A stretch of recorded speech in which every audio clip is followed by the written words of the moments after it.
대부분 사람들은 겨울에 잘 때 저도 어떻게 잤어요?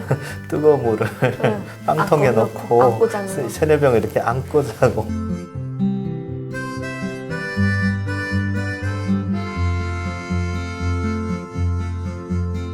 안녕하세요. 김가영 TV입니다.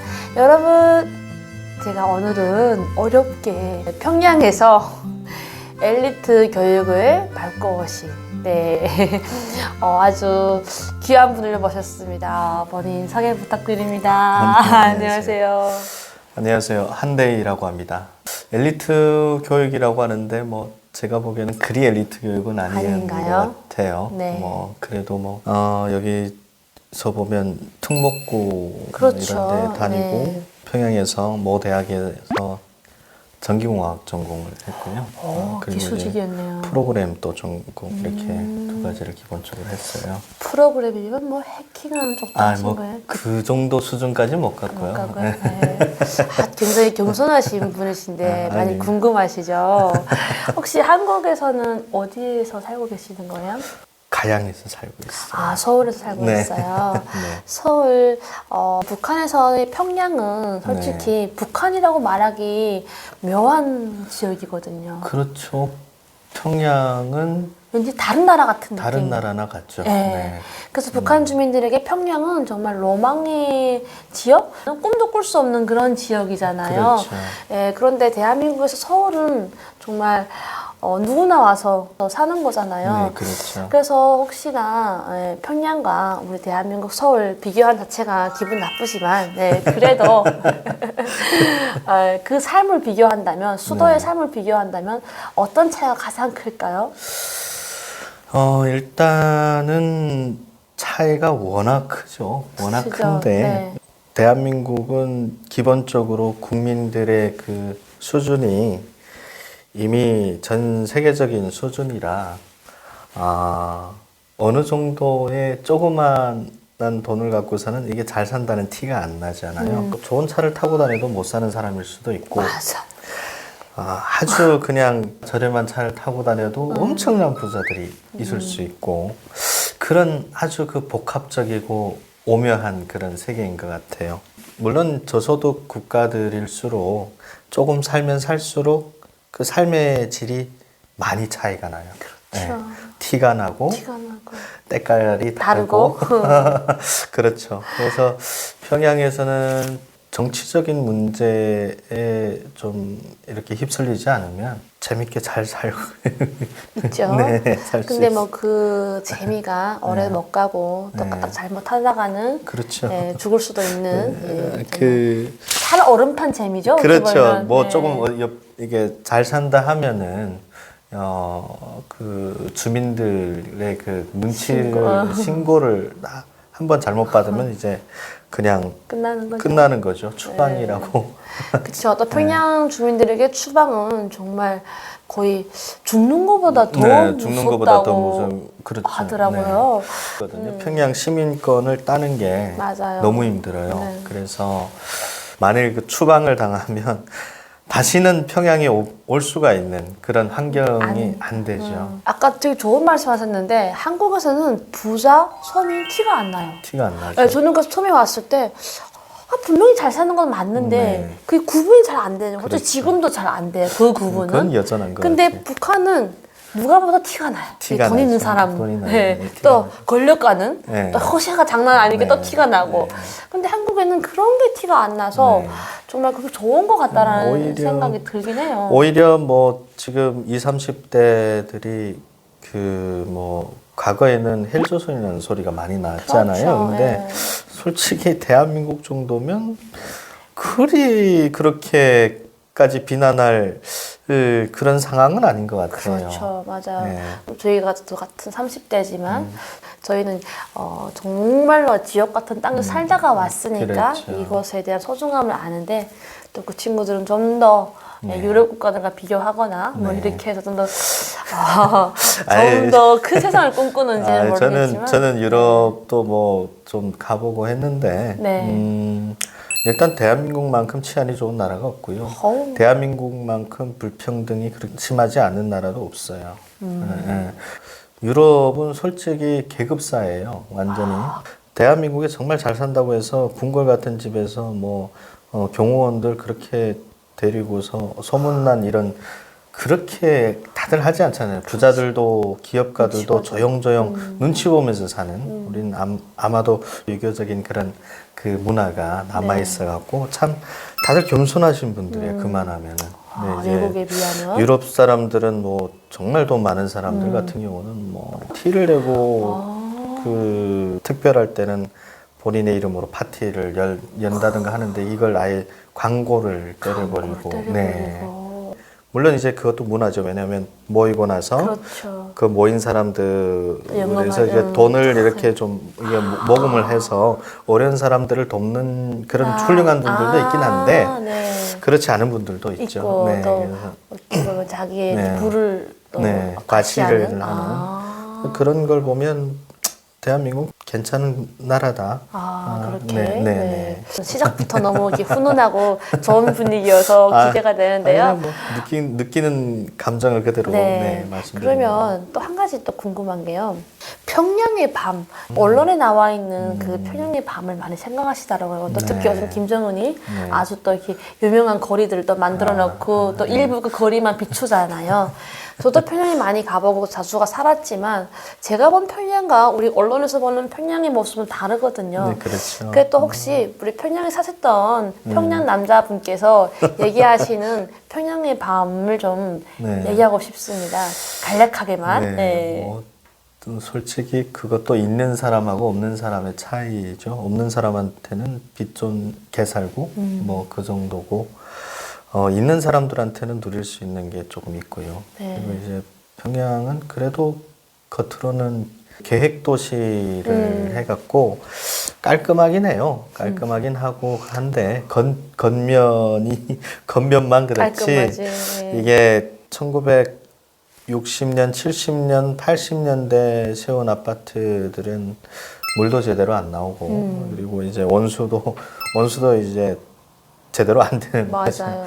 겨울에 평양 사람들이 북한에서 제일 춥게 삽니다. 맞아요.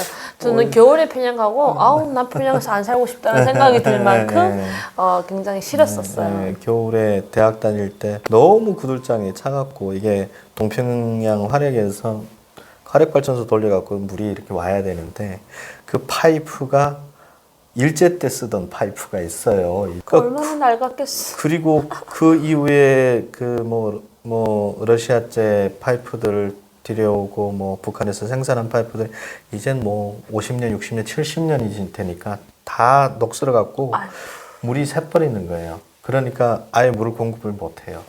그래서 뭐 중구역 일부, 그다음 주황당, 뭐 청사 가족들 뭐 있는 그런 일부만 그렇게 하고 대부분 사람들은 겨울에 잘 때 저도 어떻게 잤어요? 뜨거운 물을 빵통에 안고 넣고 안고 자는 거. 세네 병을 이렇게 안고 자고 너무 추웠어요. 막 그러다 화상도 막 입기도 하고. 예, 그렇죠. 정말.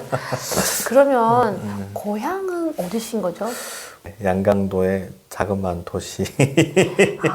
양강도 분이셨구나. 네, 저도 양강도 사람이랍니다. 그래서 왠지 이렇게 같은 고향이라서 달랐나 봅니다. 분위기가. 네, 그러면 한대희님께서 고향을 떠오른다면 어떤 추억이 가장 떠오르세요?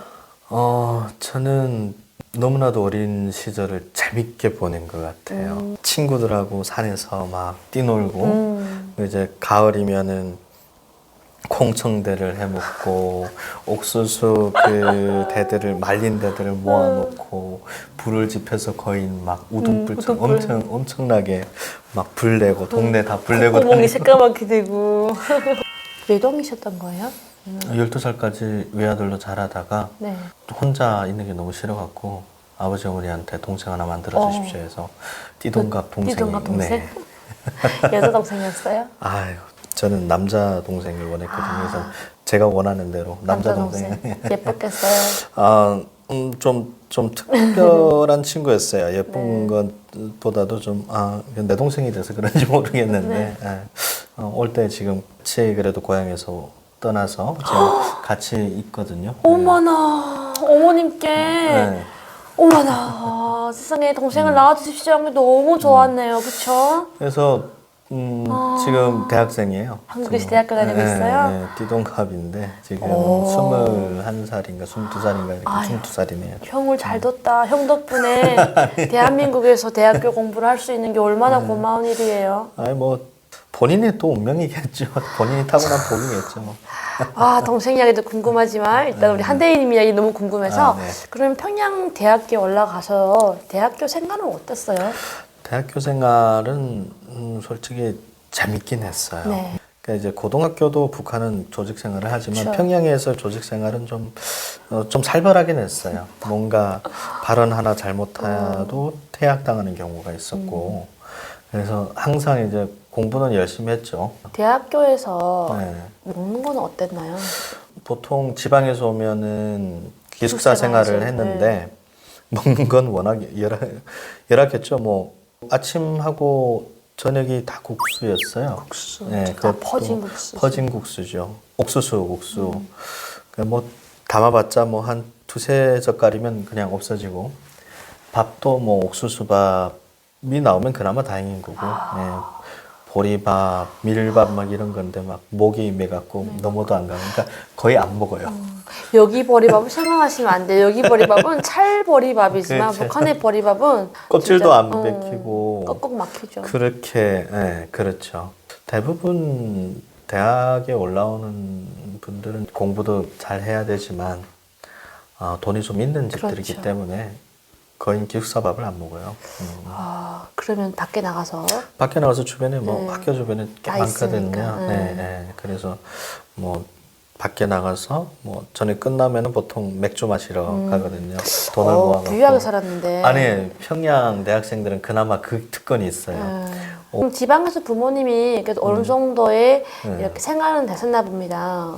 일단 뭐 부모님은 워낙 열심히 사시는 분들이어갖고 북한에서 아무리 열심히 산다고 해도 자식을 학교에 보낸다는 게 어려운 일이거든요. 그렇죠, 네, 어렵긴 그런데 하죠. 같은 지역도 아닌 평양의 아들을 대학교 보냈다는 거는 부모님이 그래도 어느 정도 네. 생활의 뒷받침이 됐다는 건데 그렇죠. 뭐 네. 매달 그 당시에 북한 돈으로 하면 한 15만 원씩 달러로 계산하면 한 40달러 40달러 정도, 40달러 정도면 한 달 뭐 혼자 먹고 쓰는 먹고 건 쓰는 건 상관- 괜찮았어요. 평양 대학생들 사이에서 한국 인기 제품이 뭐였나요? 일단은 제일 갖고 싶었던 게 있었어요. 그게 뭐예요? 그 번역기인데요.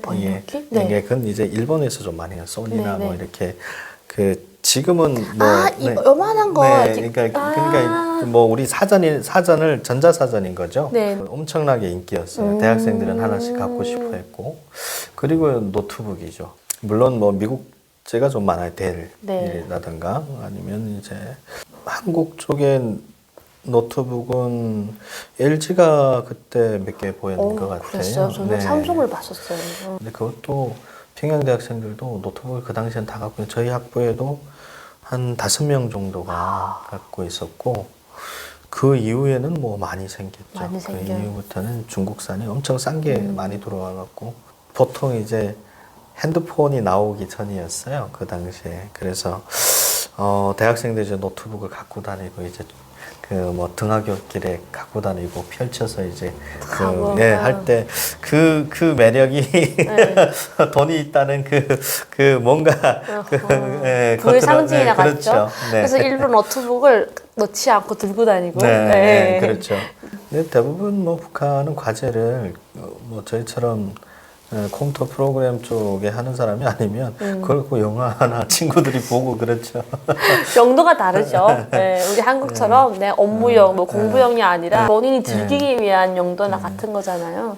노트북은 다들 다 갖고 있는 건 아닌데 그 당시에 저희가 이제 학부가 컴퓨터 프로그램 전공이었고 그러면 컴퓨터 그때 당시에 교육을 어느 정도까지 배웠나요? 생각보다 북한은 소프트웨어 공부를 체계적으로 시켜요. 저는 솔직히 컴퓨터 프로그램을 접한 게 고등학교 3학년 때부터 네. 그러니까 뭐 여기로 말하면 중학교 3학년이죠. 그 특목고라서 특별히 고등학교 때 컴퓨터를 가르친 것 같아요. 일반 중학교는 컴퓨터를 안 가르치거든요. 네. 저희 선생님은 수학 선생님이라 따로 학생들한테 프로그램 언어를 따로 가르쳤어요. 그 학교 전체가 중학교 1학년 때부터 영어들을 한 단어 500개 정도를 알고 있었고 그리고 수학을 계속 좀 중점을 두고 공부하다가 김일성 고등물리에 보천에 있는 김일성 고등물리에 있는 예전에는 뭐 중앙고였고 그렇죠. 국가에서 운영하는 뭐 평양일중학교 뭐 이런 특목고급이었고 그렇죠. 네, 조금 90년대는 워낙 경제 사정이 안 좋아져갖고 도급으로 좀 떨어지긴 했는데 거기 선생님들은 선생님이라고 안 불러요. 교수님이라고 불러요. 그렇죠. 중학교 고등학교인데 강좌로 나갔어요. 김일성중학교 김책공대에서 교수를 하시다가 나이가 드셔서 고향이 뭐 양강도 쪽이 분들이 다 오셔갖고 선생님 하셔갖고 수준이 엄청 고등물리 다니셨구나. 솔직히 그거 다니는 친구들은 대부분이 공부를 하는 친구들이 더 많은 것 같아요. 그냥 뭐라고 할까 공부를 그냥 하는 게 아니고 어떻게 솔직히 하나요? 돈이 있는 친구들이 조금 이제 학교에 뭔가 쉽게, 도와주고 들어온 친구들이 있긴 한데 그런 친구는 못 빼겠네요. 전국에서 머리 좋은 인재들을 다 모아놓은 곳이라 저는 솔직히 그 루트 수학 계산에서 루트 세제곱이 좀 어렵거든요. 루트 2제곱은 뭐 다들 어느 정도 암기를 하면 되는데 루트 세제곱을 소점 6자리, 7자리까지 만 단위를 풀어내는 친구를 봤어요. 거기서? 그러니까 저희 반에 본인이 하셨다는 줄 알았어요. 저는 아니에요. 네. 워낙 숫자에 밝은 친구들이 많고 그 학교 졸업하면 어디로 가나요? 보통 다 이과대학 쪽이죠. 그리고 핵물리만 공부를 해갖고 러시아 유학 갔다 와서 북한은 핵기술 관련돼서 영칭호 받은 사람만 33명. 제 때. 네. 제가 알기로는 1년에 한 번씩 와서 이렇게 뽑아가는 걸 알고 있거든요. 네. 네. 보셨나요? 이과대학 뭐 그쪽은 뭐 많이 그랬죠. 뭐 이과대학이라든가 뭐 미림대학도 있었고 그리고 이제 모란 보이부대학 뭐 이런 쪽 다 그때 프로그램을 그때 체계적으로 다 배웠어요. 뭐 그때 1930년대부터 시작해서 뭐 GW, QW, JW 그다음에 뭐 C++ 가고 어려운 게 나오네요. 네, 제가 지금 그렇게. 우리가 풀과정해도 잘 따라가기 근데 어려운 이게 게 나오네요. QW나 GW 뭐 이 과거의 언어는 프로그램 하신 분들 접해보지 못했을 거예요. 근데 북한에 네. 전기사정이 열악한데 컴퓨터라든가 이런 걸 배울 수가 있나요? 네, 고등물리 같은 경우는 1980년대 후반 컴퓨터들이 엄청 많았어요.